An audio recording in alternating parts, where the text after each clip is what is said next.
Welcome, curious minds, to another deep dive. Today, we're plunging headfirst into a question that might just fundamentally reshape how you perceive your entire existence. Hmm. Is every single act of creation, Hmm. from the grandest masterpiece to the quietest, most personal decision, truly a spiritual act? We're not talking solely about painting a canvas or composing a symphony, Right. but about those daily, often unnoticed moments when you consciously shape your own life, your relationships, your understanding of the world around you. It's a question that really challenges our usual understanding of creativity, isn't it? Most people tend to put creativity in a box, Yeah, exactly. thinking it's just for the artists or the geniuses. But what if, like you're saying, it's much more fundamental, Yeah. deeply woven into, well, what it means to be human and live meaningfully? What if it's how we actually build our reality? Absolutely. And that's exactly what we're exploring today. Our mission is to take a deep dive into the profound work of existential psychologist Rollo May, particularly his really key book, The Courage to Create. Great. It really is. And this isn't an art history lesson, folks. It's an invitation to understand creativity as an essential, almost spiritual act of shaping life itself. Yeah. We'll unpack May's central idea, Right. looking at how facing anxiety, embracing our limitations, these aren't just hurdles. They're actually vital, maybe even sacred steps in bringing something genuinely new into our lives. And into the world, really. Yes, by extension. We've pulled together quite a range of thought here, from ancient wisdom to modern psychology, all to shed light on this powerful idea. So get ready to maybe rethink what creation means. Okay, so let's kick things off with Rollo May's core definition, because it's really the launch pad for this whole conversation. He says, creativity is the encounter of the intensively conscious human being with his or her world. That immediately blows the doors off the idea that it's just about art, doesn't it? It really does. It suggests creativity isn't just about the product, the painting, or the song, but about the process of engagement, the way we meet reality. The quality of our presence. Precisely. That phrase, intensively conscious, that's the key bit. It implies this active, engaged presence with reality. It's not just passively observing. Right. It's being fully there, tuned in, responding to the world, its challenges, its beauty, everything. May is saying that when we approach life with that kind of deep, active consciousness, well, that stance itself is inherently spiritual. So it's not just making something, it's how you engage with the moment. Exactly. How you respond to what life throws at you, the good and the bad. And in that meeting, you're actually co-creating something new. It's not passive. It's an active dance, an inner shift that then shows up externally. That's a really powerful way to frame it. And it makes me think, if creativity is this deep conscious encounter, do other sources push that idea even further, like conversations with God? Ah, yes. It puts forth this idea that, well, it admits it's a massive rearrangement of your understanding, but maybe a necessary one. The idea that you are creating God. Now, that's a big one. What could that possibly mean for us? It is a huge claim, isn't it? And it's definitely meant to shake things up. The text isn't saying we're literally manufacturing a deity out of thin air. Right. Okay. It's more like our lives, our choices are the expression, the definition of the divine in action. It suggests life exists as a tool for God to turn concept into experience.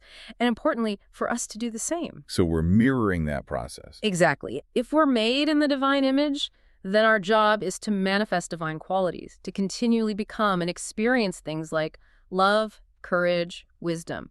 So in every choice, every creative act, you are defining God. Wow. It means we're not just following some pre-written script. We're actively taking part in God's or the universe's ongoing moment-by-moment recreation. The text says, I choose to recreate myself anew in every single moment. It's dynamic. That shifts the whole dynamic then. We become co-architects. It really does. It challenges that idea of a fixed, separate God and puts us right in the middle of the creative process. It gives us this incredible, maybe slightly scary responsibility. Yeah, a huge sense of agency. It makes our actions feel cosmic, almost. Yeah. And this idea of bringing form out of formlessness, it does echo in older traditions too, right? Like Augustine. Definitely. Augustine, in his Confessions, talks about God making beauty from formless matter and doing it simultaneously so form could follow matter. You've hit on something really central there. Augustine is pointing to this deep, universal pattern, bringing order, beauty, structure out of what's initially undifferentiated, chaotic even. Like a sculptor finding the form in the stone. Exactly like that. It's this divine dance where matter and form emerge together, linked. And that mirrors our own creative process, doesn't it, when we face a blank page or a messy situation or just the raw stuff of daily life? Yeah. We're doing something similar, shaping something coherent, meaningful, maybe even beautiful from what starts out undefined. So our little acts of creation are part of this bigger cosmic shaping. It's like we're participating in this ongoing unfolding. Precisely, a continuous dialogue between potential and actualization. And broadening that even more, Black Elk's vision in Black Elk Speaks that paints such an incredible unifying picture. Oh, it's beautiful. He says that all life that is holy and is good to tell involves us two-legged sharing in it with the four-leggeds and the wings of the air and all green things. Yes. For these are children of one mother, and their father is one spirit. That's not just about us humans creating. It's about this interconnected web, this single source for everything. It's such a powerful, holistic view. Black Elk expands creativity from just individual human acts to this collective, universal dance. Everything, every creature, every plant, every rock is connected by this one spirit, this shared origin. So our creativity becomes part of that. It becomes a thread in that vast tapestry, a contribution to the universal story of life. It makes you think, doesn't it? How do my choices affect this whole web? How can respecting all life be a creative act in itself? Right, seeing the spiritual and the ecological. Exactly. The sacred and the connection between all beings. Our creative acts aren't isolated. They're part of this huge ongoing story. We're all playing a role in the constant process of recreation. That's a beautiful way to think about it, being part of this universal dance. But, for a lot of us, that might feel a bit abstract. Yeah. How does this big spiritual idea show up in our day-to-day? That's where someone like Julia Cameron comes in. The artist's way. Exactly. Her workbook offers this really practical concept, building a spiritual radio kit through morning pages. Right, the 3 pages of long handwriting. Yeah. And she suggests that this daily writing, even if it's just like you said, I forgot to buy kitty litter, is like sending signals to an interactive universe. She even says the universe hears our daily pages as prayer. That's pretty radical, isn't it? Praying about kitty litter. It is radical because it completely reframes prayer. Cameron argues these pages aren't about asking for things in the usual way. They're about clearing the mental clutter. Like tuning a radio. Precisely. It's a direct line to what she calls that interactive universe. It suggests that focused self-reflection, just being honest on the page, even about trivial stuff, is a form of communication that gets heard. So it's a dialogue. Yes, it shifts from a top-down prayer model to a more dynamic exchange. We become active participants by expressing ourselves, building that spiritual radio kit, tuning into our own inner wisdom and the world's subtle signals. And what's the actual result of doing this every day? Beyond just sending, how does it help us, figure things out creatively? Well, this is where it taps into what she calls the inherently mysterious spiritual heart of creativity. She says the pages lead to greater personal clarity. You suddenly see where we have been stymied. Like a blockage clears. Exactly. A clear-cut action can emerge, often surprisingly simple. By dumping all that internal noise, the worries, plans, anxieties, the shopping lists onto the page, the process silences an annoying voiceover. That inner critic.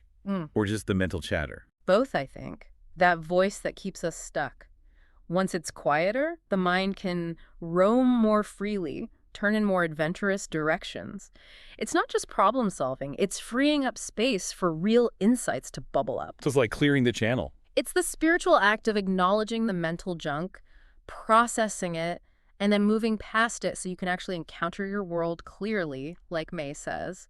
And the timing, doing it first thing in the morning, that's important too, isn't it? Oh, absolutely crucial. Cameron emphasizes doing pages at the start of the day helps prioritize, shape, and streamline our day. You're dealing with things before they happen. Instead of complaining afterward. Exactly. Instead of just reacting to a day that's already gone wrong. It makes it a ritual of intention. You put the distractions down on paper before the day grabs you. Like downloading the mental cache first thing. Perfect analogy. It frees up your mental RAM for conscious choices and real creative work. You're setting the tone, shaping the future, not just reacting to the past or getting swamped by the present. It's a mini version of May's creative encounter, empowering you to author your day. Okay, so we're engaging consciously, maybe doing our morning pages. Yeah. But this creative journey, it's rarely smooth sailing, is it? Rollo May is very clear. Creativity isn't gentle or easy. He insists it inherently involves confronting anxiety. Yes, that's such a critical point. You can't make something genuinely new without stepping into the unknown. And that step, that uncertainty, it's nearly always scary. It is, and that's why so many people shy away from truly creative acts, whether it's art or changing their lives.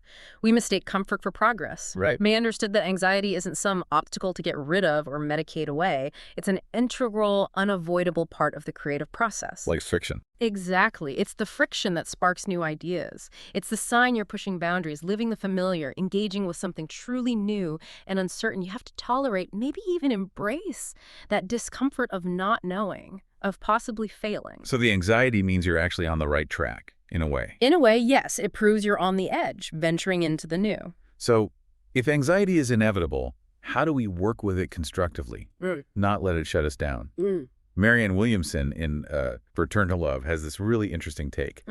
She suggests that the moment when the pain is greatest is a wonderful opportunity, which sounds counterintuitive. It does, doesn't it? She says the ego prefers this kind of mild river of misery, Yeah. familiar unhappiness because it avoids confronting the deep stuff, but a real crisis, intense pain that can actually make us ask heaven for help. It breaks us open. That resonates. It's in those moments of desperation that we often become willing to consider radically different approaches. And Williamson makes this distinction between describing pain and actually feeling it. She uses an example. With them, I could describe the pain, but with him, I could feel it. Ah, that's key. Intellectualizing suffering keeps it at a distance, keeps the ego feeling in control. Right. But facing the fear directly, letting yourself truly feel the pain, instead of using what she calls a childish narcissistic cope-out to avoid it, that allows the purpose of the relationship or experience to be fulfilled. So feeling it is necessary for moving through it. Yes. When our darkness is brought to light and forgiven, then we can genuinely move on. Directly engaging with suffering is like this intense crucible. It forges new understanding, new growth. It's almost alchemical, essential for real creation to rise from the ashes. Feeling it, not just talking about it, is where the change happens. And if we don't face it, if suffering is suppressed, that can have ripple effects, right? Even across generations. Eckhart Tolle talks about this. The pain body, yes. In A New Earth, he discusses how highly sensitive children are particularly affected by their parents' pain bodies, absorbing this psychic toxicity from unspoken, unprocessed parental pain. It's a stark image, isn't it? How unaddressed pain gets passed down, like an invisible inheritance. Yeah, it becomes this burden that can really block our own creativity, our ability to have that intensive, conscious encounter May described. It's a compelling idea. This pain body isn't just personal. It's like this collective energy field of old, unresolved emotion that gets transmitted unconsciously. Wow. When kids, especially sensitive ones, absorb that psychic toxicity, it's like they're wearing an emotional heavy coat that isn't theirs. It stifles their own creative energy because they're caught in these inherited patterns of suffering or fear. So they can't fully engage with their own unique world. Exactly. And the awakening Tully talks about, which sometimes may have begun through loss or suffering, is itself this profound act of self-creation.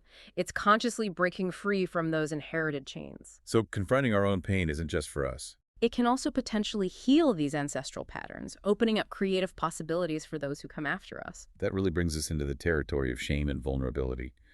Brene Brown's work is so insightful here. Absolutely essential for this conversation. In Daring Greatly and the Gifts of Imperfection, she just lays it out. Shame is universal and one of the most primitive human emotions that we experience. No escaping it. And then she adds this twist.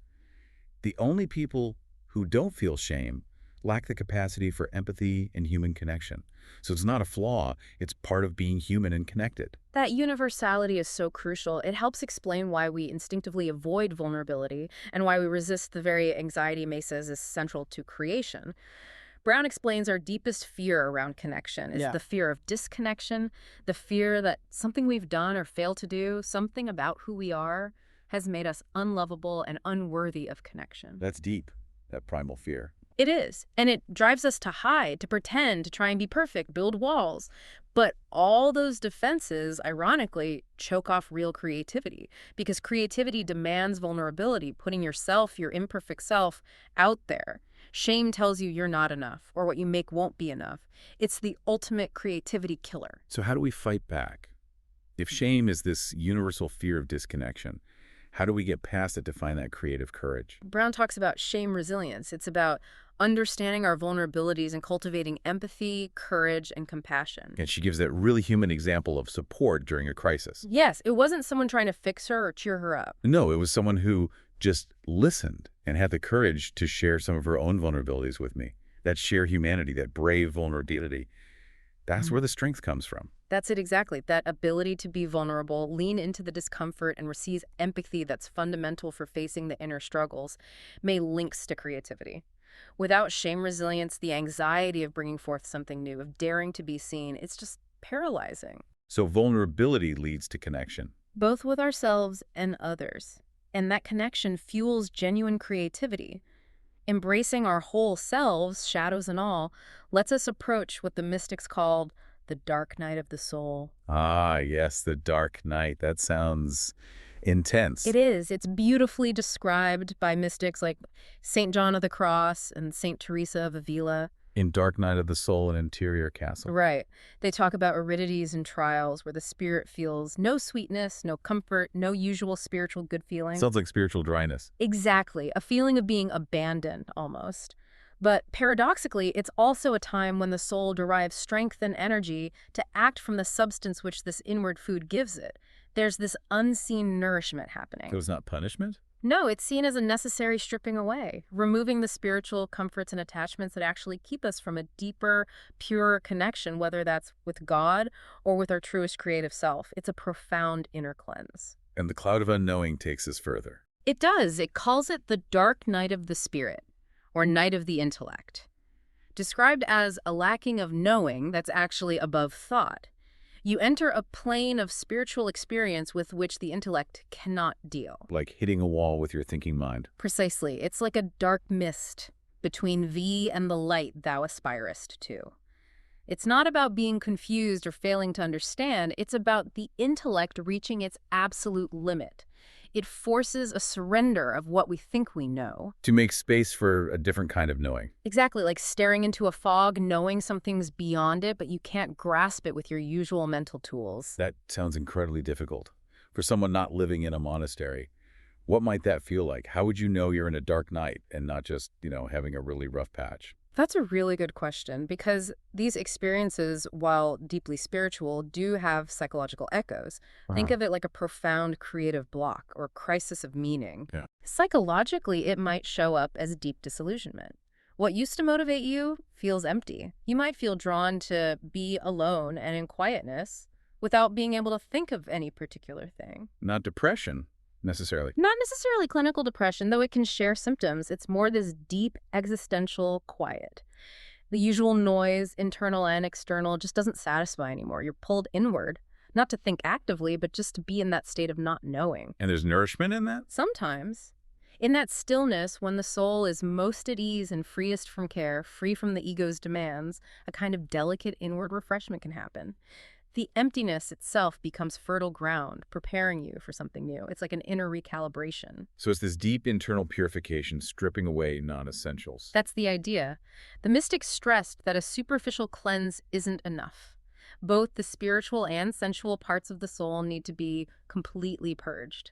It's a spiritual concealment from all that is creature, a profound letting go of attachments, desires, even spiritual highs. It's not about punishment, it's about refining the soul, making it a clearer channel for authentic creative and spiritual energy. Like a sculptor chipping away stone to reveal the true form inside. This tough journey through darkness and ego loss clears the way for truly new creation. And amidst all this difficulty, there's this incredible power to find meaning. Yeah. Which brings us back to Rollo May's courage to create even when things are incredibly tough. Viktor Frankl. Man's search for meaning, so powerful. He famously said, "Everything can be taken from a man but one thing, the last of the human freedoms, to choose one's attitude in any given set of circumstances, the freedom to choose one's own way." That idea is absolutely fundamental to the creative spirit, especially when facing anxiety and suffering. Frankl learned through unimaginable hardship In the concentration camps. that while everything external can be stripped away, our inner freedom to choose our response, to find meaning in the suffering, remains untouchable. He saw that suffering no longer is suffering at the moment it finds a meaning. Such is the meaning of a sacrifice. Meaning transforms it. It does. It's this transformative power that allows people not just to endure hell, but to emerge with renewed life and creativity. It's not about avoiding pain, but weaving it into a larger story that gives it purpose. And that reframing allows new life new creation to come from even the worst experiences. It's the ultimate act of courageous creation in the face of utter despair, finding purpose even in those aridities we just talked about. It suggests even the darkest stuff can be raw material for a meaningful, courageous life. That's such a profound point about meaning. Now, moving on, another really crucial and maybe counterintuitive part of creativity for Rollo May is embracing limitations. Right. We usually think creativity means no limits, boundless freedom. Exactly. But May argues that recognizing, even accepting what we can't do or the constraints we're working with is actually a necessary step. It's often overlooked, isn't it? Our culture loves the idea of unlimited potential, but May suggests a real creativity often sparks because of constraints. Well, limitations can force you to focus. They ignite ingenuity. They demand a deeper, more imaginative engagement with whatever you do have. It's like sculpting within the given block of marble, not wishing you had clay instead. So the limits push you to be more inventive. They can, yes. They clarify what's essential and stop you from just taking the easy route. The courage to create sometimes means having the courage to say, okay, I can't do that, so how can I work with this? And the Tao of Pooh gives us that really charming example with Tigger, right? Oh, Tigger, yes. He literally doesn't know his limitations until he gets stuck up a tree. It's playful, Yeah. but it shows that knowing what you can't do is as important as knowing what you can. Otherwise, you just bounce around uselessly. Exactly. Tigger's energy is great, but without self-awareness, he hits a dead end. It's a metaphor for how unchecked enthusiasm can lead us astray. And then there's Pooh and Christopher Robin's nothing sort of thing. I love that. Just going along, listening to all the things you can't hear and not bothering. It beautifully highlights the value of stillness, of non-action, for finding deeper understanding. Letting go of the need to always do something. Right. Allowing insights to just arrive. It's embracing the limitation of action to open up to the richness of just being. And think about Piglet, too. The book says he only blinched inside. And that's the bravest way for a very small animal not to blinch. Internal courage. Yes, that quiet inner bravery, acknowledging fear without reacting outwardly. It's a profound way of embracing a limitation, his small size, perhaps his physical fear with inner strength. Courage isn't always loud. That's a powerful thought. Quiet internal resilience. Which leads us to maybe the most profound letting go. The loss of self, the ego. There's this old text, Theologia Germanica. A 14th century mystical work, yes. It talks about a path where God draws us to an utter loss and forsaking of our own things, spiritual and natural. That sounds like radical detachment from, well, from me.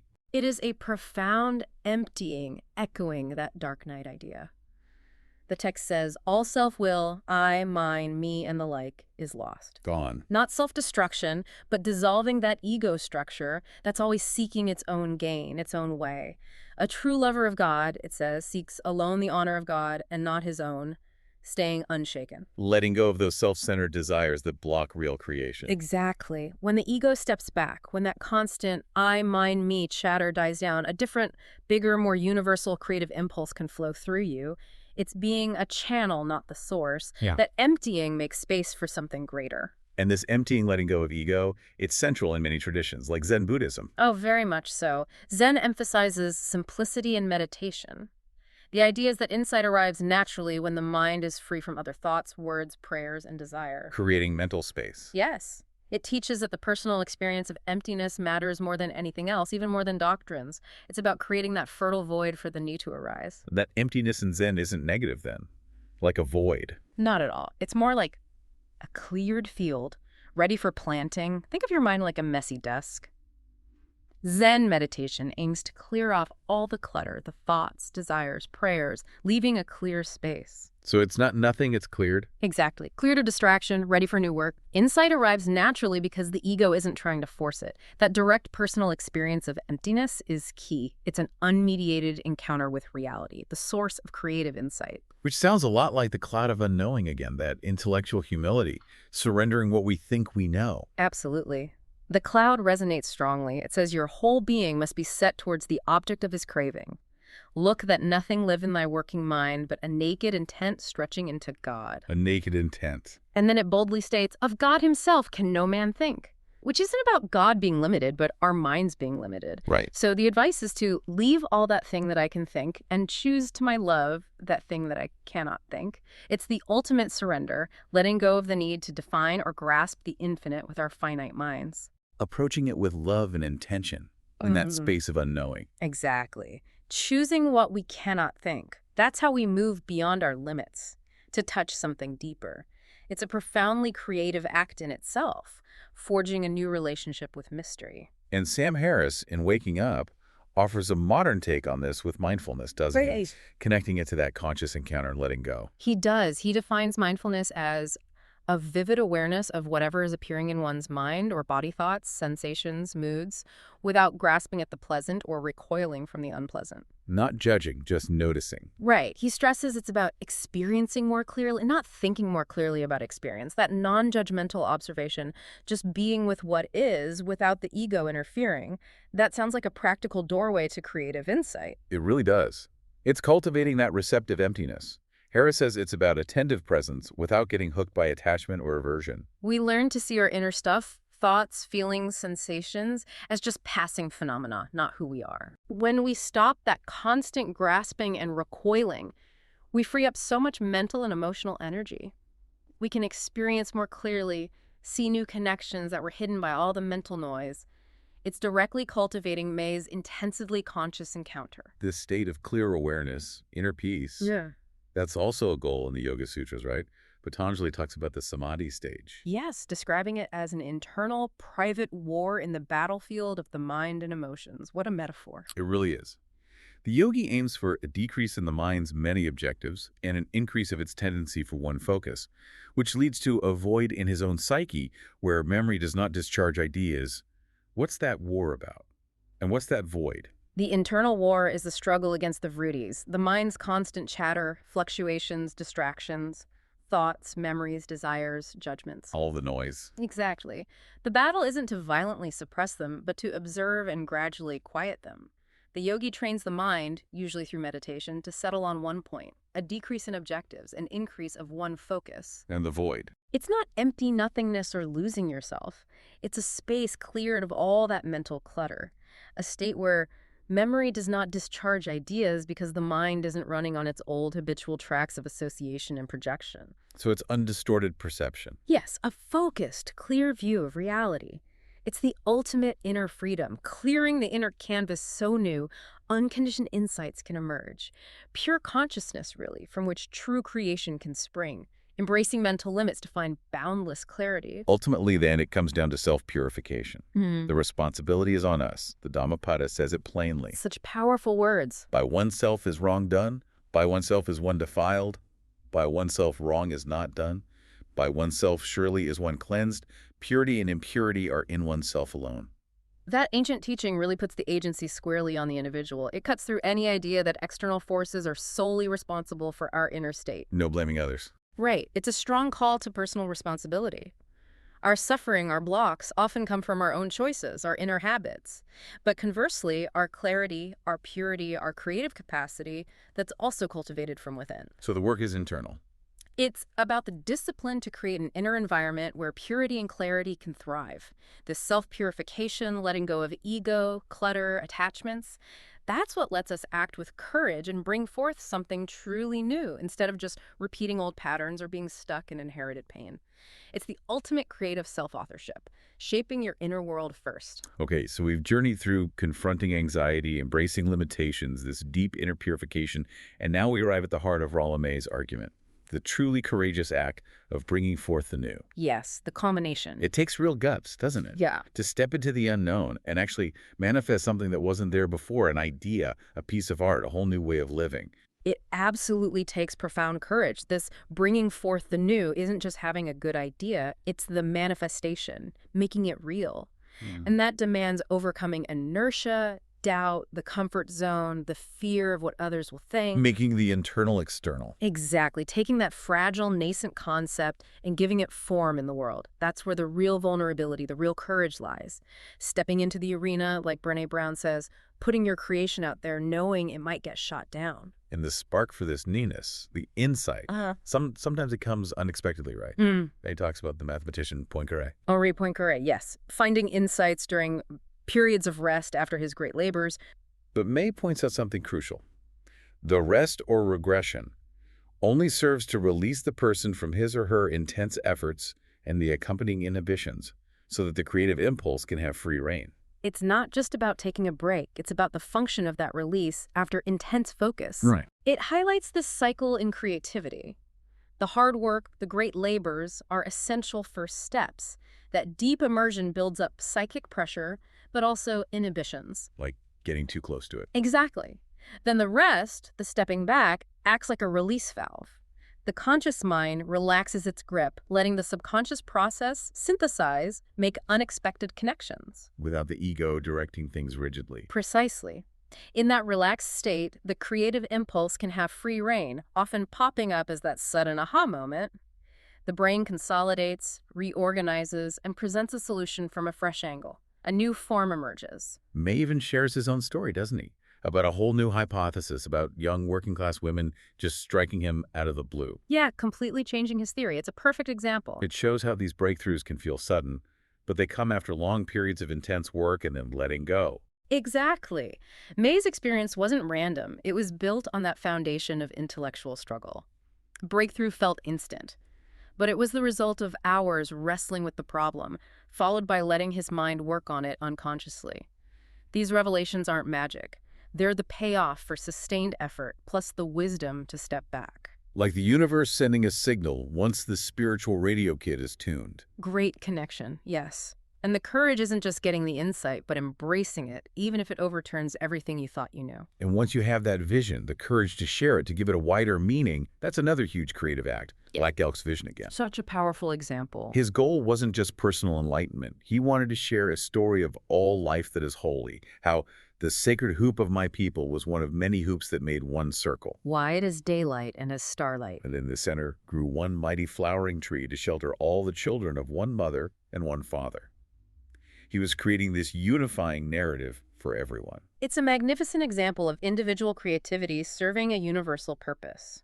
Black Elk's vision, born from personal experience, was ultimately about connection, healing, unity for all. He brought forth a whole worldview. Yes, a framework offering shelter and belonging. His courage was not just in having the vision, but in embodying it, articulating it, sharing it so it could inspire others.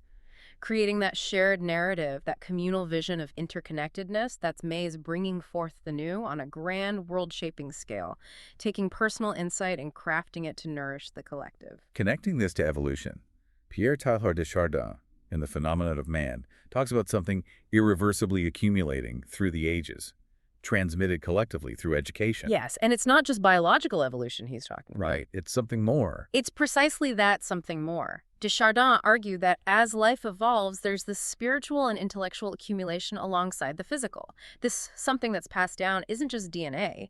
It's knowledge, culture, wisdom, and crucially, an augmentation of consciousness. Consciousness itself evolves. He believed consciousness isn't just a side effect. It's the substance and heart of life and process of evolution.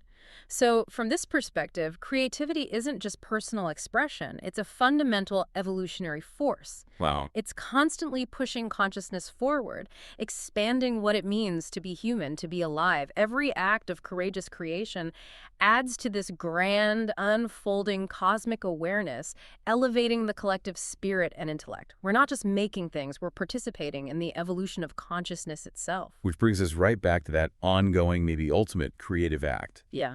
Self-creation. C.S. Lewis put it so simply. In Mere Christianity. He says, every time you make a choice, you are turning the central part of you, the part of you that chooses, into something a little different from what it was before. So powerful because it makes creation an inescapable part of just living.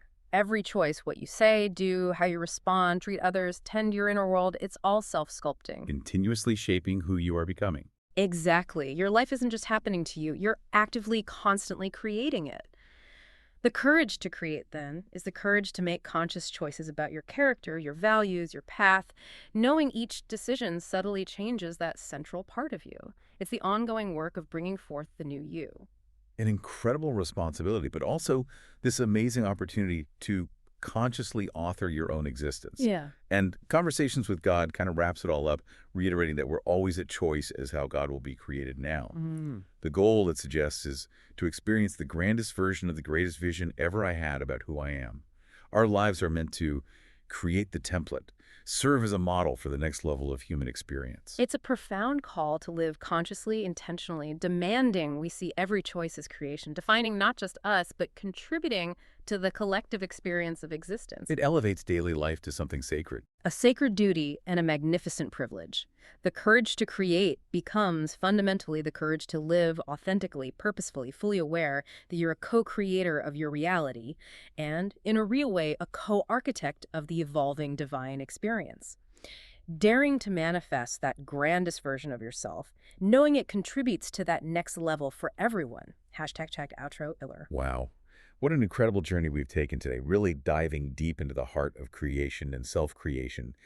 We started with Rollo May's big idea, didn't we? Creativity as that encounter of the intensively conscious human being with his or her world. Moving way beyond just art into how we shape a meaningful life. Yeah, we explored some really radical ideas like you are creating God, but also the very practical spirituality in Julia Cameron's Morning Pages. Yeah. How even daily acts could be these profound spiritual connections. And then we navigated that tough but ultimately transformative terrain.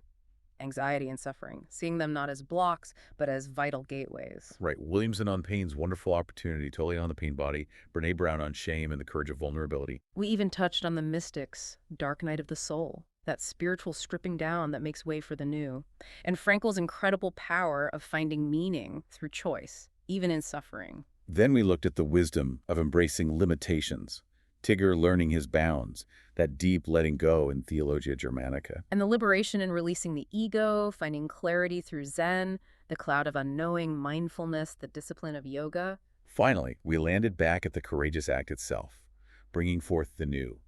Sparked by insight, fueled by evolving consciousness like Teilhard de Chardin saw it, and shaped continuously by that deliberate self-creation C.S. Lewis described. Yeah, this deep dive really showed that creativity isn't some optional extra for a few special people. It's the essential spiritual act of shaping life itself. It's daring to engage fully, face fears, accept limits, and become a conscious co-creator of your own existence and the bigger human story. Beautifully put. So as we wrap up, here's something for you, our listeners, to ponder. If embracing that darkness of unknowing, letting go of what we think we know, is essential for real creation, not just art, but shaping your actual life, what are you holding on to today? What old beliefs, old habits, maybe even an old self, might you need to shed to make space for your next great creative act? For that grandest version of yourself? What courageous letting go is calling to you right now? Consider the bravery it takes to step into that unknown, release what doesn't serve your highest creative purpose, and trust that in that cleared space, something truly new and meaningful can finally emerge. What's one thing, maybe big, maybe small, you could let go of today to invite that courageous creation in? Thanks for joining us on this deep dive. Until next time, keep exploring, keep questioning, and above all, keep creating.